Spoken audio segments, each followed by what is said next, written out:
और अब एक जज्बाती खबर जिसे मुल्क के हर बेटे को देखना चाहिए। दिल्ली के द्वारका इलाके में 68 साल के हरिचरण अपनी अहलिया के साथ चाय का स्टॉल लगाते हैं। उनके कुल 7 बेटे बेटियां हैं, लेकिन एक को छोड़कर सभी ने अपने वालिदैन को बुजुर्गी में अकेला छोड़ दिया है। यहाँ तक कि एक बेटे ने तो उनका हाथ तक तोड़ दिया। अपने बच्चों के सताए बुजुर्ग जोड़ा अपना पेट पालने के लिए दिल्ली में चाय की दुकान लगाता है।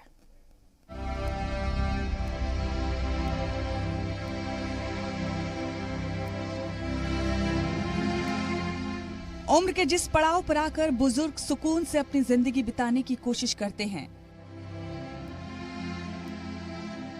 उस उम्र में ये बुजुर्ग जोड़ा 2 वक्त की रोटी के लिए फुटपाथ पर चाय बेचने को मजबूर है, वो भी तब जब इनके 7 बेटे बेटियां हैं।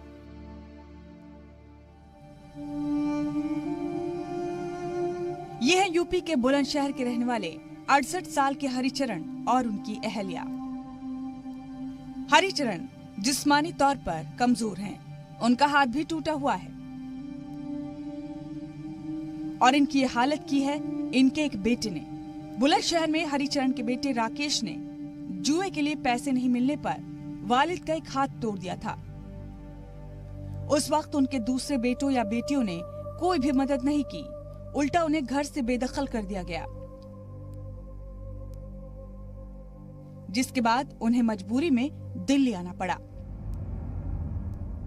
लड़का हमारा जुआ खेल लगे हो जी, जुआ गांव में, और कुछ पैसे हार गए हो गांव वाले से लेके। गांव वाले ने उससे जोड़ दियो तो वो मेरे पास है, पैसा चाहिए मुझको, इतने पैसा दो, मेरे पास कुछ हो ना। जुए का पैसा आपने अपने बेटे को नहीं दिया तो उन्होंने आपका हाथ तोड़ दिया? नहीं। अपने बेटों के जुल्म से तकलीफ पाकर अम्मा बाबा अपनी एक बेटी के साथ इसी साल जुलाई में दिल्ली आ गए।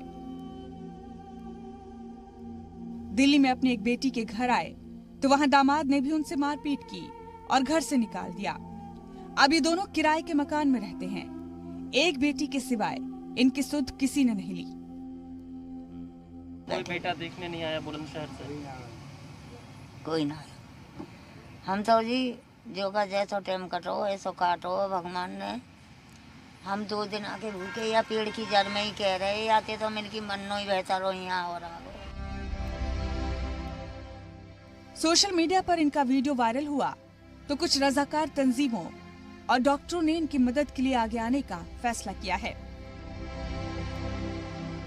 सोशल मीडिया जितना इसका पॉजिटिव इस्तेमाल किया जाए उतना ही उसके थ्रू ही हमें पता चला है कि सोशल मीडिया में कितनी पावर है। अदरवाइज हम नहीं जानते बाबा अम्मा को। तो हम आए, इनका हालत देखा तो बहुत दुख करने वाली हमने इनकी तस्वीर देखी, हाथ बिल्कुल लटका हुआ था। तो मैंने और डॉक्टर साहब ने मिलकर हमने डिसाइड किया कि पहले जो इनिशियल इनका जो भी एक्सरे वगैरह हैं, जो जाँचें वगैरह हैं स्टार्टिंग की, वो करेंगे। उसके बाद हम एक ट्रीटमेंट प्लान डिसाइड करेंगे। हरिचरण और उनकी अहलिया का दर्द हमारे समाज की कड़वी सच्चाई है। कुछ वाकयात तो सामने आ जाते हैं, लेकिन ज्यादातर वालिदैन अपने बच्चों की खातिर सब कुछ बर्दाश्त कर जाते हैं। ब्यूरो रिपोर्ट, जी मीडिया।